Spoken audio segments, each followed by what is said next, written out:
Hello students. RG studio channel में आपका हार्दिक स्वागत है। मेरा नाम राहुल है, मैं एक टीचर हूँ। इस वीडियो में मैं आपको फिजिक्स के इम्पोर्टेंट क्वेश्चंस और फिजिक्स के चैप्टर्स की जानकारी देने जा रहा हूँ, जो कि विभिन्न कॉम्पिटिटिव एग्जाम जैसे कि national fire service college Nagpur के sub officer entrance exam, national sugar institute Kanpur के CCQC और other exams, TET, CTET, BSc nursing, paramedical, SSC, NDA, CDS, NEET, polytechnic, IIT, JEE, railway, BEd, IAS, PCS और other competitive exam जिसमें कि physics और general science से questions आते हैं, उन सभी के लिए वीडियो बहुत उपयोगी है। और जो कैंडिडेट्स विभिन्न कॉम्पिटिटिव एग्जाम्स की तैयारी कर रहे हैं और इसके लिए इंपॉर्टेंट क्वेश्चन के PDF नोट्स लेना चाहते हैं, ऑनलाइन कोचिंग ज्वाइन करना चाहते हैं, वो व्हाट्सअप कर सकते हैं 9411513974 पे। और कॉम्पिटिटिव एग्जाम्स की तैयारी के लिए एक व्हाट्सअप ग्रुप बना रखा है जिसका लिंक आपको डिस्क्रिप्शन बॉक्स में मिल जाएगा। तो यहाँ पे फिजिक्स के इंपॉर्टेंट क्वेश्चन की जानकारी दी जाएगी। ऐसे इंपॉर्टेंट जो चैप्टर्स हैं और क्वेश्चंस हैं उनको देखने के लिए चैनल को सब्सक्राइब अवश्य कर लें। तो यहाँ पे चैप्टर का नाम है फोर्स, फ्रिक्शन एंड प्रेशर। इस चैप्टर के बारे में मैं आपको बता रहा हूँ। फोर्स क्या होता है? Any action which causes pull, hit और push on a body is called force. कोई भी एक्शन जिसके कारण की किसी बॉडी को पुल, खींचा जाता है, हिट किया जाता है या पुश किया जाता है, धक्का दिया जाता है, उसको फोर्स कहते हैं, बल कहते हैं हिंदी में। Unit of force in SI system is newton and in CGS system is dyne. जो यूनिट होती है फोर्स की वो SI सिस्टम में न्यूटन होती है और CGS सिस्टम में डाइन होती है फोर्स की unit. 1 newton is equivalent to 10⁵ dyne. एक जो न्यूटन होता है ये 10⁵ डाइन के इक्विवेलेंट होता है। तो 1 न्यूटन जो बराबर होता है वो 10⁵ डाइन के बराबर होता है। इफेक्ट्स ऑफ फोर्स के क्या प्रभाव होते हैं? Many effects of force are as given below. बहुत सारे जो फोर्स के प्रभाव होते हैं उनको इस प्रकार से दिया गया है। फर्स्ट है, a force can move a stationary body. जो फोर्स है, बल है, वो एक मूव कर सकता है, एक स्टेशनरी बॉडी को, एक स्थिर जो बॉडी है उसको वो मूव कर सकता है।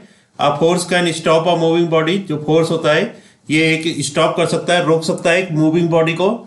A force can change the direction and speed of a moving body। जो फोर्स होता है वो चेंज कर सकता है डायरेक्शन और स्पीड जो कि मूविंग बॉडी की। A force can change the shape and size of a body। Force जो होता है वो चेंज कर सकता है, बदल सकता है शेप और साइज बॉडी का। टाइप्स ऑफ फोर्सेस कितने प्रकार के होते हैं? Forces are of 2 types. 2 प्रकार के फोर्सेज होते हैं, that is balanced and unbalanced forces. Balance और अनबैलेंस 2 प्रकार के फोर्सेस होते हैं। फर्स्ट है यहाँ पे बैलेंस फोर्स। बैलेंस फोर्स क्या होता है? If the net effect of all the forces acting on an object is zero. यदि जो नेट इफेक्ट है ऑफ ऑल द फोर्सेस, जो सभी फोर्सेस का एक्टिंग ऑन एन ऑब्जेक्ट, जो कि एक ऑब्जेक्ट पे काम कर रहे हैं, इज जीरो। अगर जो नेट इफेक्ट जीरो है सभी फोर्सेस का जो कि एक ऑब्जेक्ट पे काम कर रहे हैं, then the forces are called balance forces. तो इस प्रकार के फोर्सेस को बैलेंस फोर्सेस कहते हैं। इसका एग्जांपल है इन अ tug of war. Tug of war में gain when both the teams apply similar force from both side. जब दोनों टीमें जो टग ऑफ वार गेम में दोनों साइड से बराबर का फोर्स लगाते हैं। Rope does not move either side. तो जो रोप है, रस्सी है, वो किसी भी साइड को नहीं मूव करती है। That is resultant force is zero, hence it is a balance force. जो रिजल्टेंट फोर्स है वो जीरो है, अतः इसको बैलेंस फोर्स कहा जाता है। सेकंड है unbalance force. If the net effect of all the forces acting on an object is not zero. यदि जो नेट इफेक्ट है सभी फोर्सेस का जो कि एक ऑब्जेक्ट पे काम कर रहे हैं वो जीरो नहीं है, then these forces are called unbalance forces. इसको अनबैलेंस फोर्स कहते हैं। एग्जाम्पल है, a boy want to relocate refrigerator in his house. एक लड़का अपने घर में जो रेफ्रिजरेटर है उसको दूसरी जगह पे शिफ्ट करना चाहता है। He pushes the refrigerator with a small force. वो पुश करता है रेफ्रिजरेटर को एक स्मॉल फोर्स से। The refrigerator does not move due to frictional force. तो अगर स्मॉल फोर्स लगाता है, थोड़ा सा उसमें फोर्स लगाता है, तो रेफ्रिजरेटर मूव नहीं करता, जो कि फ्रिक्शनल फोर्सेस के कारण होता है। Acting in a direction opposite to the push. तो वो उस डायरेक्शन में काम करता है फ्रिक्शनल फोर्स, उस डायरेक्शन के अपोजिट काम करता है जहां पे उसको पुश किया जा रहा है। उसको जब जहां पे धक्का दिया जा रहा है उसके जो अपोजिट डायरेक्शन है, उसके जो विपरीत डायरेक्शन है, वहां पे फ्रिक्शन फोर्स काम करता है, जिसकी वजह से रेफ्रिजरेटर मूव नहीं होता है।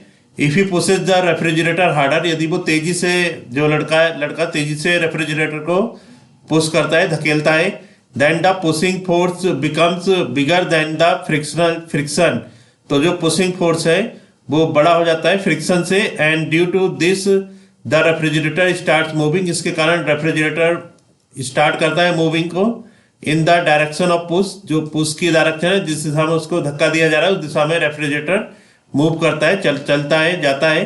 Hence it is an unbalance force, तो इसको एक अनबैलेंस फोर्स कहा जाता है।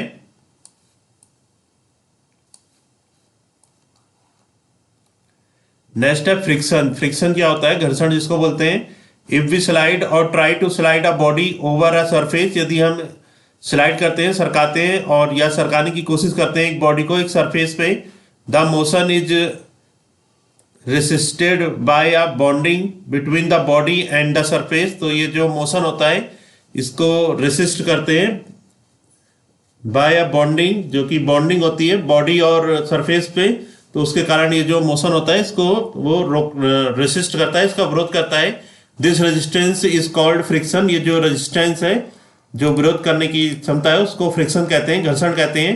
The opposite force that comes into play, जो अपोजिट फोर्स है जो कि इसमें काम करता है, when one body tends to move over the surface of another body, जब एक बॉडी मूव करना चाहती है अनदर बॉडी पे, but actually motion has not started, पर अभी तक अगर मोशन स्टार्ट नहीं हुआ है, इज कॉल्ड स्टैटिक फ्रिक्शन, तो उसको स्टैटिक फ्रिक्शन कहते हैं। The maximum value of the static frictional force which comes into play, जो मैक्सिमम वैल्यू है स्टैटिक फ्रिक्शनल फोर्स की, जो कि काम करती है when a body just begins to slide over the surface, जब एक बॉडी जस्ट बिगिन, अभी अभी जब बॉडी ने शुरुआत की है स्लाइड करने के लिए, सरकने के लिए एक सरफेस पे ऑफ अनदर बॉडी, दूसरी बॉडी के, is called limiting frictional force, उसको लिमिटिंग फ्रिक्शनल फोर्स कहते हैं। When a body moves over the other body, जब एक बॉडी मूव करती है दूसरी बॉडी पे, then the force of friction acting between two surfaces, तो जो फोर्स ऑफ फ्रिक्शन है जो कि दो सरफेसेस के बीच में काम करता है, in contact in relative motion, is called kinetic friction, उसको काइनेटिक फ्रिक्शन कहते हैं। When two bodies actually roll on each other, जब दो बॉडी वास्तव में रोल करती हैं एक दूसरे के ऊपर, as in case of ball bearing, जैसे कि बॉल बेयरिंग में होता है, the rolling friction comes into play, वहां पे रोलिंग फ्रिक्शन काम करता है। When two bodies actually slide over each other, जब दो बॉडीज वास्तव में स्लाइड करती हैं एक दूसरे के ऊपर, sliding friction comes into play, तो वहां पे स्लाइडिंग फ्रिक्शन काम करता है।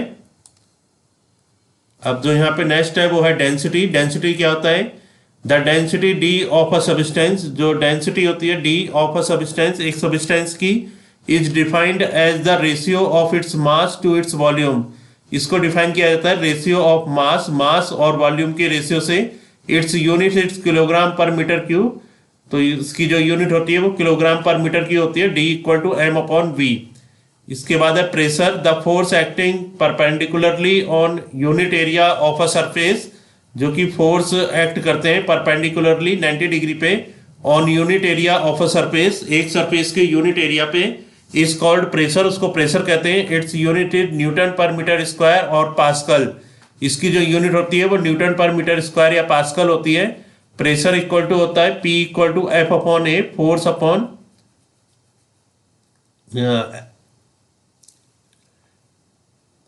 तो यहाँ पे जो प्रेशर है इसकी जो यूनिट होती है ये पास्कल होती है, तो फोर्स इक्वल टू होता है प्रेशर P इक्वल टू होता है F upon A, force upon area. Some daily life application of pressure, pressure की जो डेली लाइफ एप्लीकेशंस है, the handles of bags, suitcases etcetera are made broad so that let pressure is exerted on the hand. Buildings are provided with broad foundations so that the pressure exerted on the ground becomes less. Railway tracks are laid on cement or iron sleepers so that the pressure exerted by train could spread over the larger area and thus pressure decreases.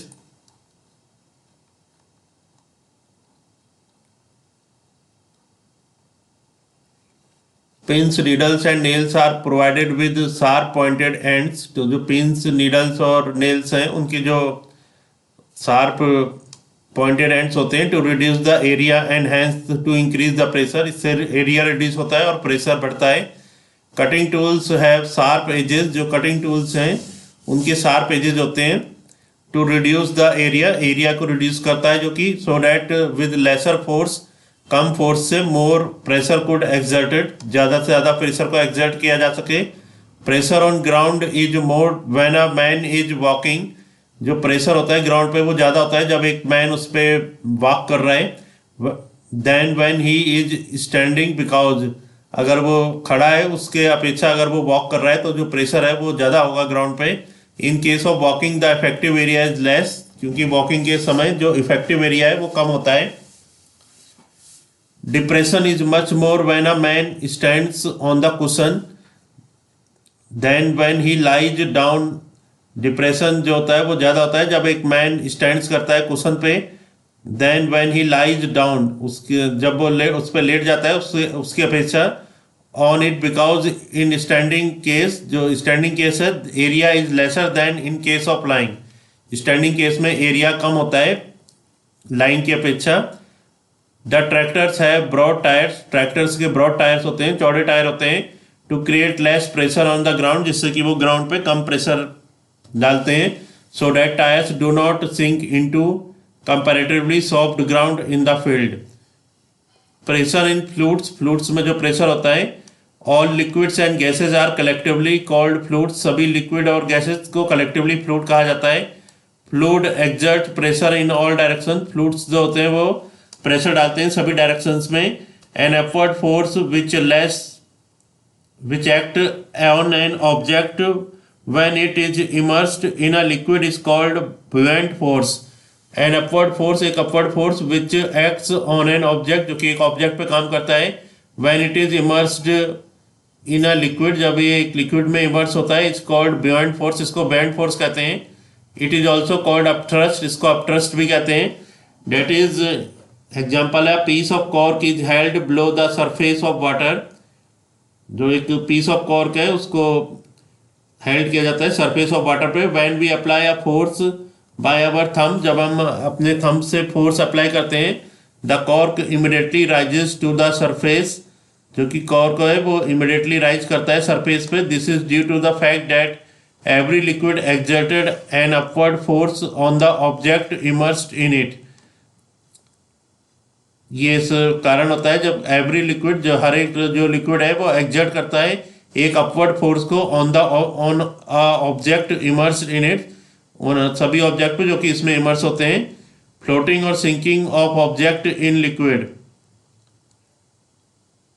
There are three conditions of floating and sinking of object. These are if the buoyant force or upthrust exerted by the liquid is less then the weight of the object will sink in the liquid.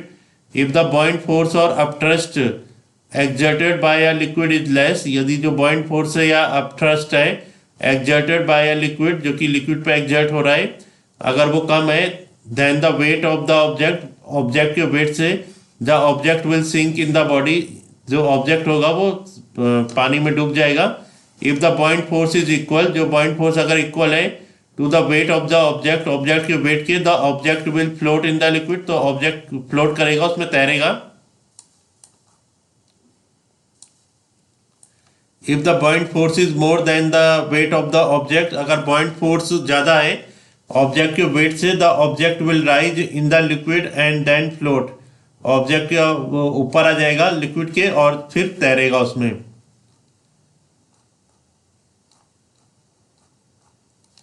तो उसके बाद यहाँ पे जानकारी है atmospheric pressure के बारे में। The air in our atmosphere extends up to 300 kilometre from the surface of the earth as the air has weight. जो एयर है in our atmosphere extends up to 300 kilometre from the surface.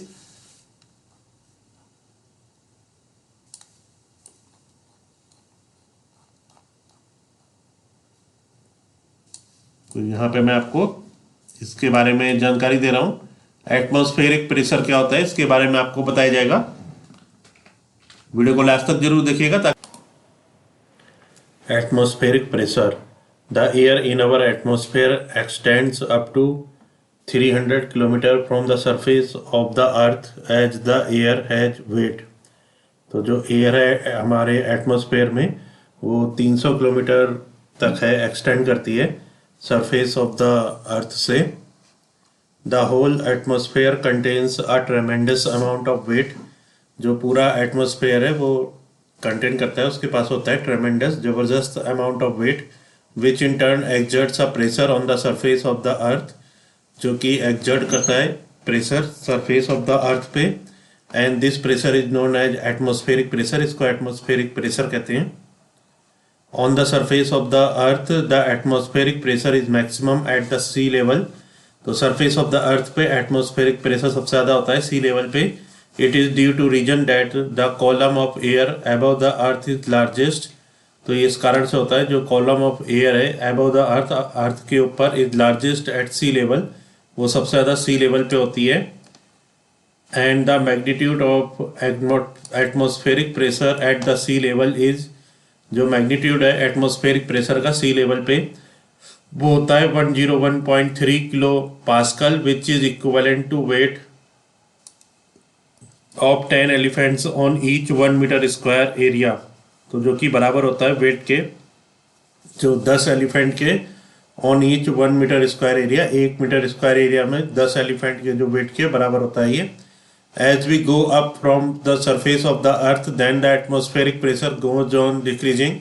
As we go up from the surface of the earth, जैसे जैसे अर्थ के surface से ऊपर जाते हैं तो जो एटमॉस्फेरिक प्रेशर है वो कम होता जाता है।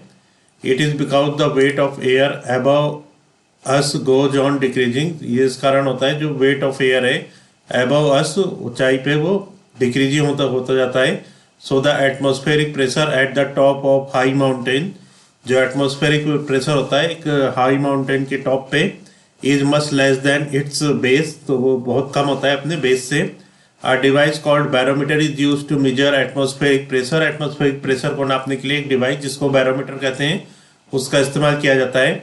Sometimes the pressure is expressed in terms of millimetre of mercury. कभी कभी जो प्रेशर है उसको एक्सप्रेस किया जाता है मिलीमीटर ऑफ मरकरी से mm of Hg, that is then atmospheric pressure on the surface of earth at the sea level is, जो atmospheric pressure है on the surface of the earth की surface पे at sea level पे वो 760 millimetre of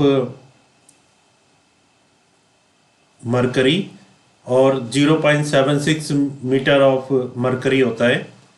तो यहाँ पे आपको फिजिक्स के जो टॉपिक है इसकी इंफॉर्मेशन दी गई है। इसके नेक्स्ट वीडियो में इसके जो मल्टीपल चॉइस क्वेश्चंस हैं उसकी जानकारी दी जाएगी। और जो कैंडिडेट्स विभिन्न कॉम्पिटिटिव एग्जाम्स के लिए प्रिपरेशन कर रहे हैं, जैसे कि national fire service college Nagpur के sub officer entrance exam, national sugar institute Kanpur के CCQC और other exams, TET, UP TET, Uttarakhand TET और अन्य सभी स्टेट्स के लिए TET एग्जाम्स और CTET exam, BSc nursing, paramedical, SSC, NDA, CDS, NEET, polytechnic, IIT, JEE, railway, BEd, IAS, PCS और other competitive exams के लिए प्रिपरेशन कर रहे हैं और इसके लिए इंपॉर्टेंट क्वेश्चन की PDF नोट से लेना चाहते हैं, ऑनलाइन या ऑफलाइन कोचिंग ज्वाइन करना चाहते हैं, वो 9411513974 पे व्हाट्सअप कर सकते हैं। चैनल को सब्सक्राइब अवश्य कर लीजिएगा ताकि आपको ऐसे ही इंपॉर्टेंट जो क्वेश्चन है इसकी जानकारी मिलती रहे। वीडियो को लाइक शेयर और कमेंट जरूर कीजिएगा। वीडियो देखने के लिए बहुत बहुत धन्यवाद।